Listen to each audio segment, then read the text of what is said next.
Hi guys, good day sa lahat at sa lahat ng mga supporters, subscribers na bago dito sa channel na to. Thank you sa support ninyo mga guys. Sir DG, Sir Loshap, Sir Paulo, thank you. At sa kay Bossy TV. So guys, ito guys, share ko lang sa inyo itong bagong na-discover namin na kainan dito sa may boundary ng Los Baños at Calamba. So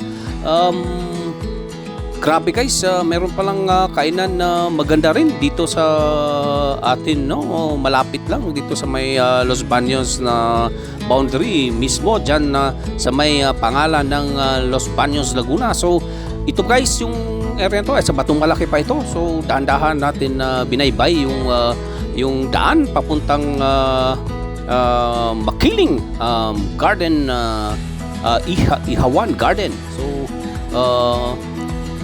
gabi na to guys kasi na-late kami. So madilim na, no? Balak namin mga 5 sana kasi para makita pa namin yung area.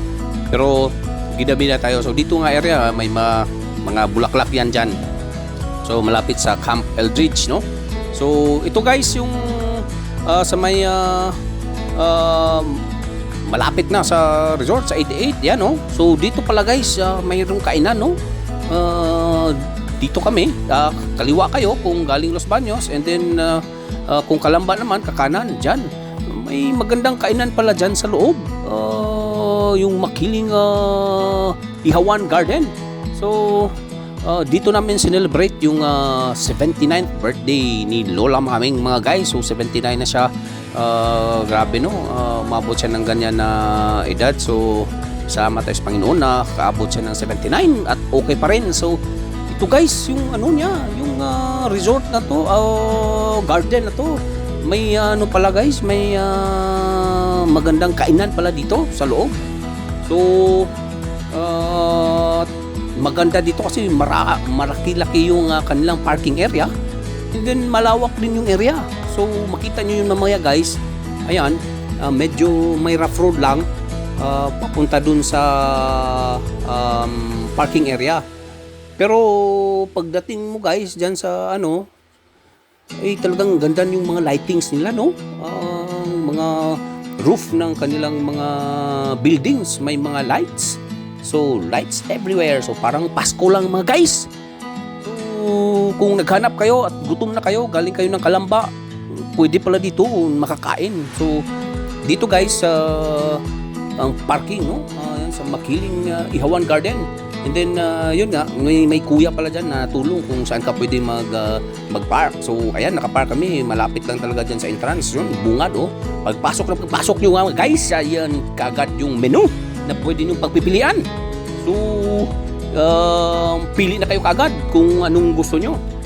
And then baba kayo at tingnan nyo yung area. Napakaganda guys yung area pala dito. Nakakamangha, no? Unang beses namin dyan nakapunta ng gabi. Grabe mga guys yung lugar pala nila guys. Tapos yung kagandahan pala guys dito, yung sa kanan yan, may mga for rent pala sila dyan na pwede kayong mag overnight stay.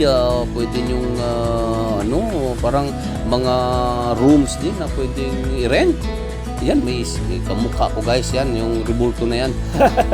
Pero mataba pala yun. So ayan guys, yung area na yan dyan, pwedeng kumain dyan. Dyan din yung area nila na pwede kayong mag-order. Pero pwede rin na dumiretso kayo dun sa mga mga kubo. Ayan, yan yung mga fresh nila na mga seafoods naka-display, no? So ayan yung mga kubo nila guys, oh. May mga ilaw kasi gabi na, no? Ang ganda pala dito pag gabi din. Napakaganda. So 7 kami mga guys na nagpunta dyan, 2 bata. So 5 kaming adults. So ayan, dito yung namin pinili guys, yung dito sa may pond nila. So mayroon pala silang parang cottages din sa mismo sa pond, naka base, no? So ang ganda pala din dito. Grabe mga guys, kung makapasyal kayo dito at ganda dito, no?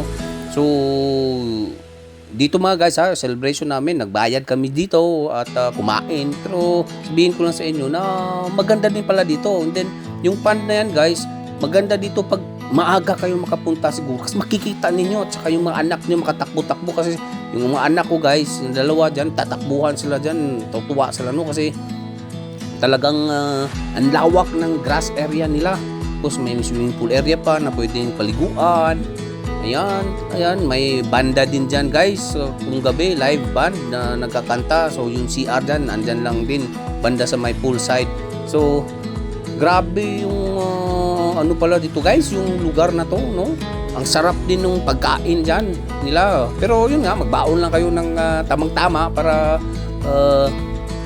ang bayad. Ayan na area guys, yan yung mga rooms nila na for rent. So puro yan grass dyan. Yan nagtatakbuhan yung mga anak namin. Tapos yan yung kubo. Ayan o, yung ilaw nila, mga kapis, parang kapis. Yan. Tapos yan na kami guys, kumain na kami. So medyo yung binayaran namin guys, mga umabot ng mga 3,000 plus. So dami na yun, mga tilapia, may ano. So ayan kami guys. Yung ano, tilapia, hindi pala tilapia guys, bangus, pork, bulalo, salad, may ano pa. So marami-rami yun guys, so 3,000 pa. So bye bye guys, salamat sa support niyo, bye bye.